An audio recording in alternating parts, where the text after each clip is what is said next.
Hello everyone. Today I will go through sharing my notes that provides exhaustive list of all the osgi configurations that are available out of the box. Um, we have a documentation docs.adobe.com which acts as a guidelines. However, you still end up using web console to get detailed information for which you need to have the instance running. I am happy to demo my first notes on aemstuff.com.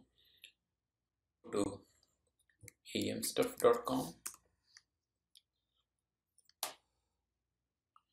and then into the osgi informer.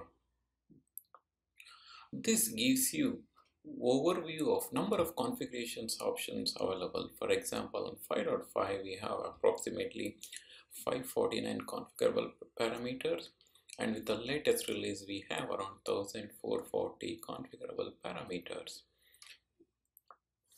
I agree. It's tough to remember everything, and also you don't have to adjust all, but knowing all these configurations helps to know how AEM operates. Without further ado, let me show how easy to find all available configurations specific to your AEM version.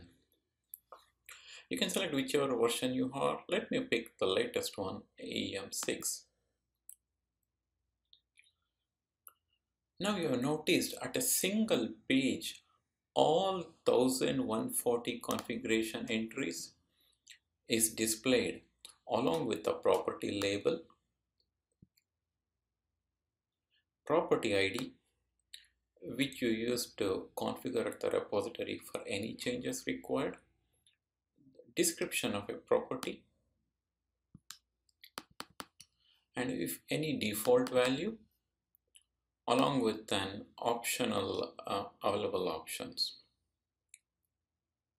How many times you asking or pinging your colleagues that you remember a property but do not know the component name? Can you provide a link?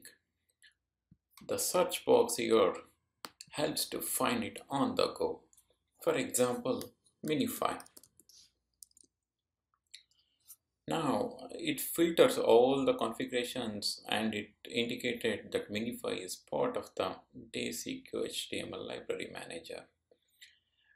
It's not that you can filter based on the property, but you can filter on any columns. For example, if you remember the component name, just type it in, for example, HTML library.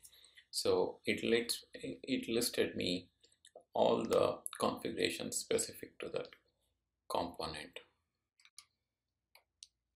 Next, you can click on the link on the header which takes directly to the configurations. Okay, let me enter the user ID password. Okay, now you're directly on the configuration page where you can modify what are the changes required. Of course, you need to change the host name and the port based on your settings. This also helps to know, for example, the number of scheduled jobs. So if you press scheduled, so it gives me there like 39 backend jobs which runs regularly. Of course, it might not be running at given point of time, but it just give a rough estimation how many scheduled configurable parameter exist. One more use case, for example, you want to know the blacklisted things. So just type in your keyword and it will list you, filters the results based on the specified keyword.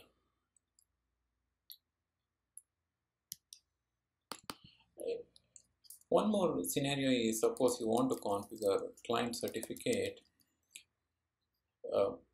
In order to find what are the possible available options, you either end up searching in a search engine or else using a documentation. Instead, at a single place you will know that, for example, the, the, the available options are either none, wants, and then needs. In case if you're upgrading and want to know what's new added, this gives you a single view of all the configuration parameters exist. So bookmarking aemstuff.com could help you to enable fast. Lastly, I have a couple of enhancement plan to implement in this feature. Number one is color coding the difference between the AEM versions so that you can easily know what got added or modified. Number two, options to take directly into your instance rather than hardcoding the locals :4502. Any addition feedback, please post at the link provided here. Thanks for watching and hope it will be helpful.